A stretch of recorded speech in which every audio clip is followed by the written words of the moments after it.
All right, welcome back to Statics 1. In our previous lecture, we saw how to apply, we talked about vectors, but then we talked about how to add vectors using the parallelogram law to essentially graphically represent the addition of vectors.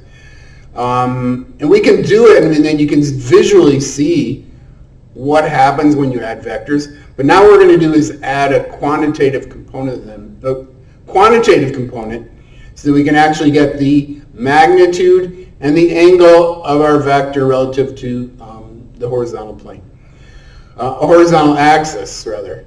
And you will need to apply the cosine law and the sine law in deriving these quantities, the magnitude and angle of our resultant vector. So let's do it. First we're going to do it graphically, and then we'll solve for the magnitude using the cosine law, and then we're going to solve for the direction or the angle using the sine law. Let's talk about this problem. This is actually an example problem from the textbook. We have a screw eye basically screwed into this solid surface, and then we have two vectors, or two cables essentially attached to our screw eye, such that we have vector 1 with a magnitude of 100 newtons at an angle of 15 degrees relative to the horizontal axis. We have vector F2 with a magnitude of 150 newtons, and it's 10 degrees clockwise relative to the vertical axis. Okay, and what we want to find is the resultant vector, and let me write that down here. So what is f of r equal to f1 plus f2, and essentially we want two things. We want the magnitude fr, we'll just write it like that, because we want that magnitude fr of this vector, and then we want the angle of fr relative to the horizontal axis, and I'll show you, I'll just give that, I'll call that theta r. Okay, so these are the two quantities that we're looking for here.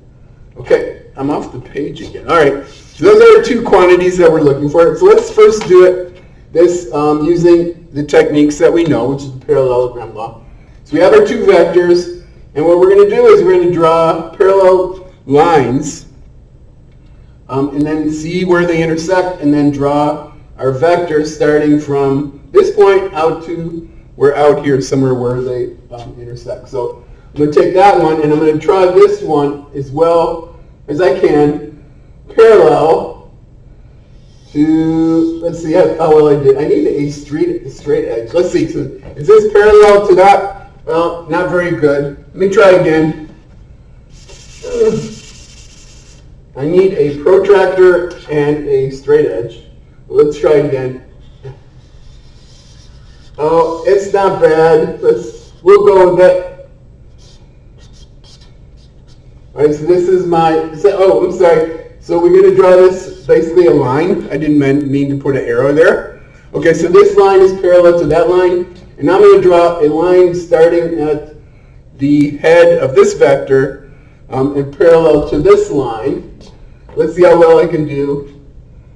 So I'm just going to do this like, oh, let's see. Is this parallel to that? Well, not exactly, but good enough for what our purpose is.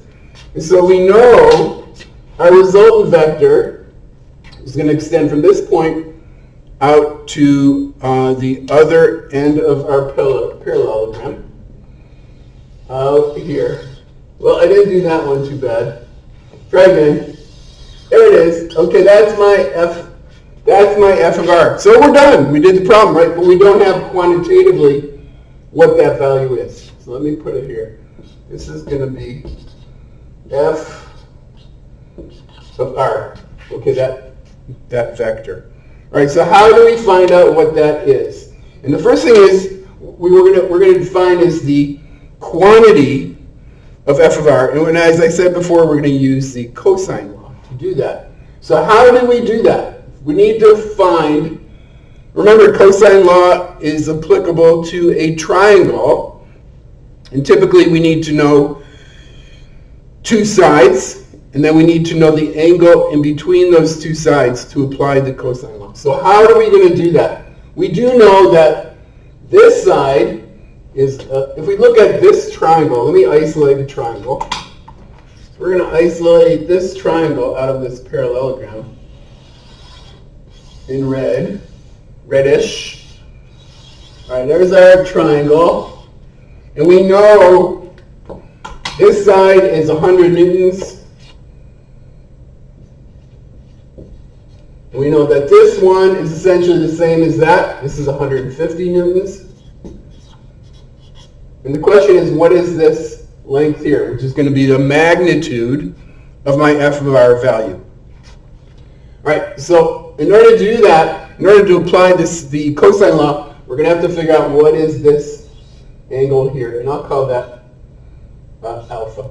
Okay, so that's my angle alpha.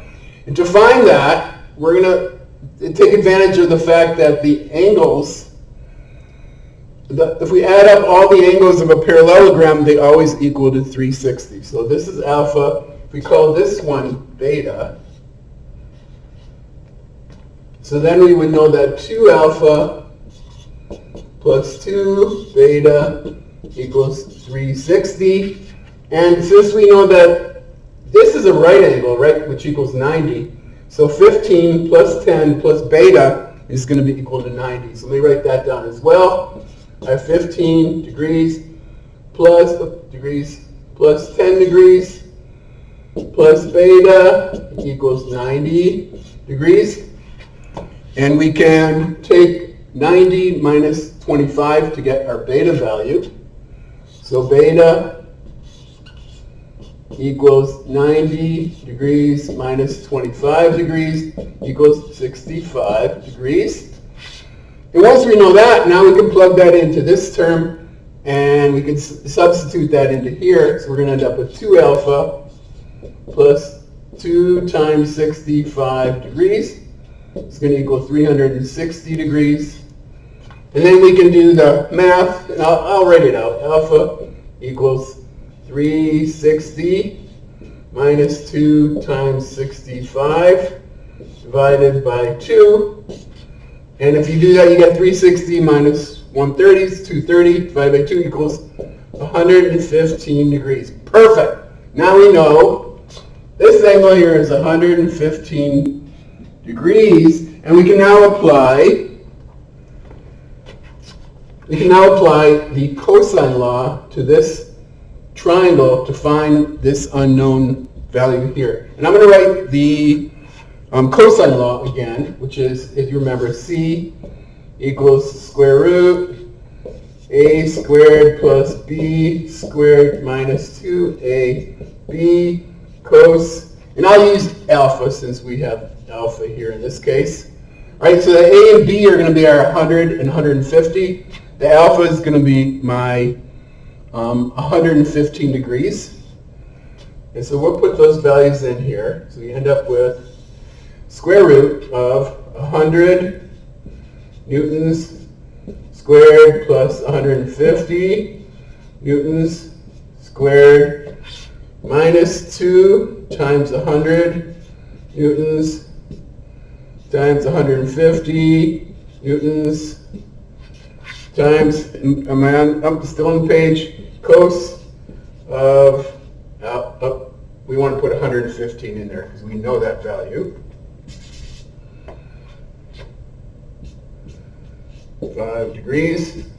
All right, and we're going to end up with C, which is in fact the magnitude of f of r. So I'll just write f of r if you don't mind, like this, with no arrow, showing that its magnitude is going to be equal to, I'll look up the answer so I don't have to, 212.6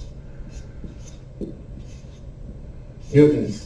Okay, and typically we're going to round these off to 3 significant figures, so the answer is 213 newtons. And I'll put a box around this to show that this is in fact my answer. So F equals 213 newtons. Now we're not done yet, because we now know, that vectors are defined by a magnitude and a direction. So we know the magnitude of this vector, but we don't yet know its direction. So we're going to have to apply the sine law to find that direction. All right. So how are we going to do that? Let's see if I have enough room. Yes, I do. So I'm going to put this here. And unfortunately, if I had a little more space, I would not do this exactly like this. But I'm going to do it over. Perfect. I have enough space over there. So what are we looking for? We're looking for the final answer we want is going to be this angle here of FR, my FR vector relative to the horizontal axis. I'll write it here. I'll do it in blue. So we want that. That's theta R. But what we're going to do is we're going to find this angle here, which I'm going to call, what letter haven't we used yet? We use beta, we use alpha, I'll use gamma. We're going to find this here, which I'm going to call gamma.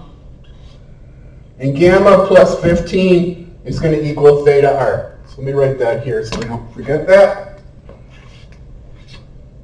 Theta R equals 15 degrees plus gamma. Okay, so how do we find gamma? Gamma is the angle here within our triangle. So again, we're going to look at this triangle and we're going to apply the sine law. And you remember the sine law relates the length of the legs of a triangle to the opposite angles. Oops, sine of A. So A would be the length divided by sine of A equals B over sine of lowercase b equals c over sine of lowercase c. Now in this case, we know we have this angle, 115, and we have this f of r, the magnitude here, which we know to be 212.6 newtons. So we can use that relationship, and this 150 newtons and the opposite angle here, and apply the sine law to find that angle. So let's do that. So I'm going to first put in A, essentially A, capital A will be our 212.6 newtons over the sine of 115 degrees. And that's going to be equal to our 150 newtons, which is the leg opposite our angle alpha. So here we're going to put 150 newtons over sine of gamma.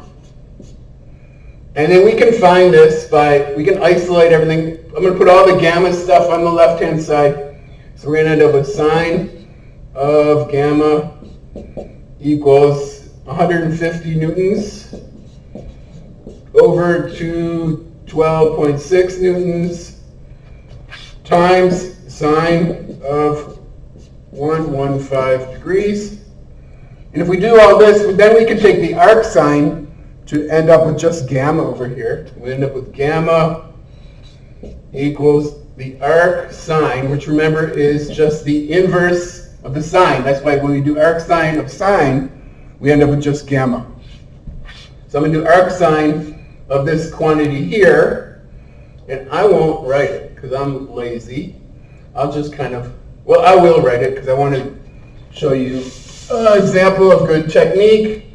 150 newtons over 212.6 newtons times sine of 115 degrees.